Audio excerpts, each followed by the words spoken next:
In December 2022, DreamWorks released Puss in Boots 2: The Last Wish. One of the best movies to come out of the Shrek franchise in a long time, with a beautiful art style, taking influence from Spider-Man Into the Spider-Verse, 3 great villains, and an impactful story that is basically the first Puss in Boots, but better in every single way, and even more than just that in fact. Basically, imagine the concept of that Freddy Cat cartoon by Filmation from the 1970s, but actually being worth watching. How is DreamWorks going to follow that up?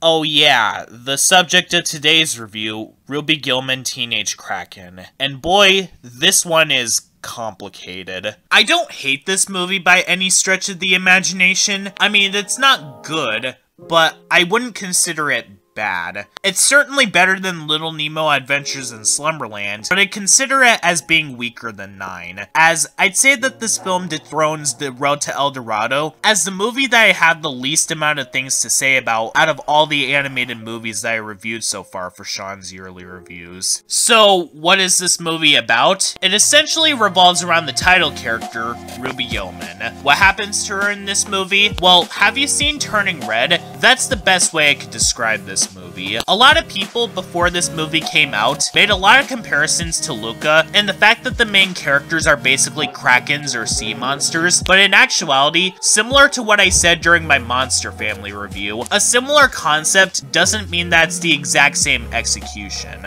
That's why I'd say that this movie is more similar to Turning Red than it is to Luca, because like Turning Red, Ruby Gillman Teenage Kraken revolves around this young adolescent that turns into a monster as a metaphor for puberty, and basically gives into it against the wishes of the mother, and literally does what all of the most recent Disney and Pixar movies have done by having the film be about generational trauma. Now, I'm not saying that this movie is a direct ripoff of Turning Red, because there are some things in both movies that do separate the both of them apart from each other, and it very well may be possible that both movies were in production for a similar amount of time, and neither knew if they were copying off of each other, though Turning Red beat this movie to the punch by over a year. It might have just been a coincidence, because animated movies are often in production for a few years or so, and I don't think that both movies could have predicted that they were copying off of each other, but good god, the similarities between these two are uncanny, down to the fact that the main characters couldn't keep their transformation under control while out in public, leading the mothers to have to calm them down. And the main characters wanting to go to an event that their mothers don't allow them to go to is also a factor as well, but that's where the similarities between the two of these films end, as I have a few issues with this movie. To start things off, the thing that separates this movie from Turning Red is that where that movie was not afraid to take risks, and it does a lot of things that you wouldn't expect from a movie that revolved around puberty, Teenage Kraken plays things extremely safe and is one of the most predictable animated movies that I've ever seen. But that will be something that I'll be getting to later. In Turning Red, the factor being that the main character turned into a fluffy red panda was the purpose of the story. The film revolved around puberty, and that film made it very, very clear that this is what it was trying to go for. Especially with the context where May was fantasizing about the fact that her crush was turned into a merman. Whether or not you liked this part of the film is entirely subjective, but it did have a purpose in the movie, something which Teenage Kraken lacks. Legitimate question, what was the purpose of having Ruby Gillman be a teenager in this movie? The movie doesn't really make that clear in the slightest, just vaguely hinting at the fact that they're prevented from going into the water or else they'll turn into a giant kraken. So you can make Ruby Gillman any age in this movie and nothing would change in the slightest, because no matter if she was a preteen or not, she turned into a giant kraken if she went into the water. This movie could have literally been about an adult kraken who tries to live her life normally and accidentally gets wet as a result of being in love and has to find a way to hide her kraken identity since it's been exposed, and the story would literally be no different. Because this literally could have happened to Ruby Gillman at any age, and the story would be no different no matter what way you slice it. And also, where Turning Red's main character was likable, and I did personally relate to her a lot, Ruby Gillman's main character shares a lot of the same traits as May, but a lot of Ruby Gillman's actions makes me really not like her. May might have also kept a secret from her own mother, but that was primarily to have May learn how to stand up to her mother. Ruby Gillman, on the other hand, stands up to her own mother even before the climax of the film. But oh my goodness, she is such a freaking hypocrite throughout the film, constantly going on about how, ew, I am so angry at my mother because she is constantly keeping secrets from me.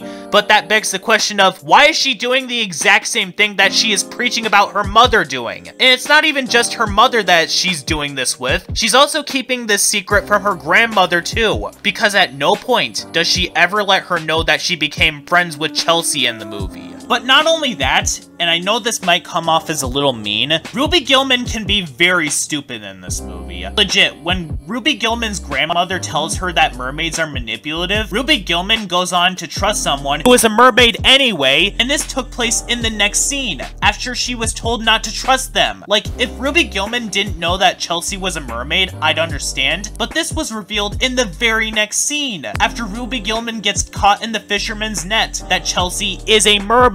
Not only ruining the twist of the movie before it gets revealed to us, but making Ruby Gillman look like either an idiot, or making it so that the movie has plot conveniences so that the movie can continue. Speaking of which, I honestly wouldn't mind if this movie had some cliches. I mean, before this movie came out, I was making teacher's pet comparisons, especially considering the fact that the main character is blue, but that's honestly not the main issue with this movie. The issue instead is that this is one of the most predictable animated movies that I've ever seen in my life. Like, if it wasn't for Disney's live-action remakes, or Tom and Jerry's quote-unquote crossovers with other movies, Ruby Gillman would honestly hold the gold medal for the fact that, again, this movie is just a diet version of Turning Red, as well as the fact that this movie's marketing literally spoils all of the events of the film. Actually, no. Scratch that. Never mind the trailers or marketing, the movie itself spoils what's going to happen. Is the joke that the movie is trying to pull that because this movie involves fish that spoils, this movie decided to spoil itself? Well, that's not good. When you're making a film trailer as well as a movie with the twist that you want to keep a surprise, it's always a bad idea to give that away before it's even revealed. I haven't seen anything, animated or not, that spoiled itself in its commercials since the promo for the Toll Drama World Tour episode Can't Help Falling in Love, which literally spoiled who is going to be eliminated in that episode. And that was back in 2010, almost 14 years ago.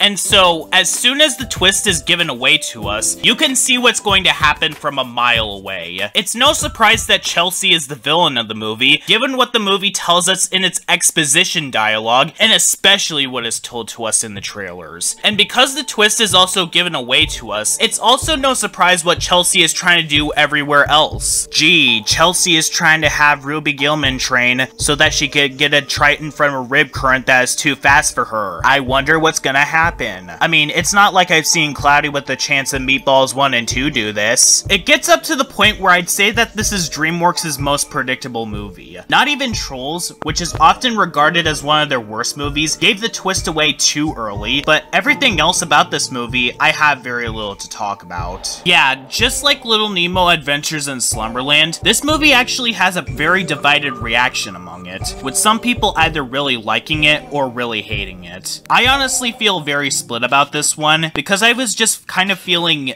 nothing while watching it. Not feeling bored, thankfully, but just feeling empty. The only thing that saves this movie from being completely worthless is that the animation in this movie is pretty nice. Not Puss in Boots: The Last Wish levels of good, but it is fun to watch in motion, as the film obviously takes influence from old black and white Rubber Hose cartoons, and the movie does at least take a moment to relax with its animation, unlike The Wild or Thundercats Roar, but that's not enough to save the film. Wanna know what other animated movie had beautiful animation but I also found average? Smurfs: The Lost Village. But even that movie gave me more surprises than this film. And besides, if I wanted to watch an animated movie with cartoony animation that is actually worthwhile, I'd watch Storks and the Mitchells vs. the Machines instead, because both of them have much more likable characters, are actually heartwarming, and this is the big one, are actually funny. With Ruby Gillman Teenage Kraken, there are very little moments in this movie that even so much as got a chuckle out of me. The closest moment that that did get a laugh out of me was when Uncle Brill was trying to go with Ruby Gillman to save her mother and grandmother, and he can't swim that fast because he can't turn into a Kraken. I'll admit that that did get a little bit of a chuckle out of me. But the rest of the movie is so devoid of any sort of humor, and if there is such a thing as comedy in this film, it's very non-existent, and is instead overshadowed by this movie's predictability.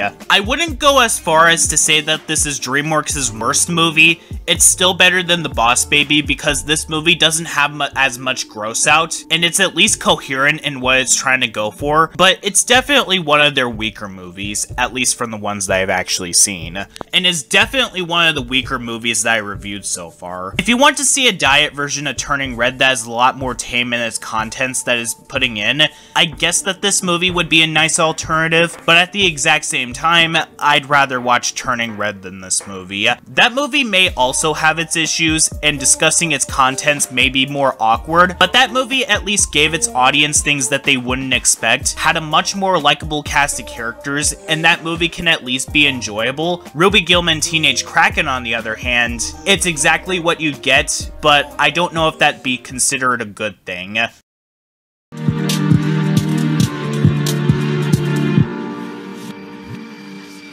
Everything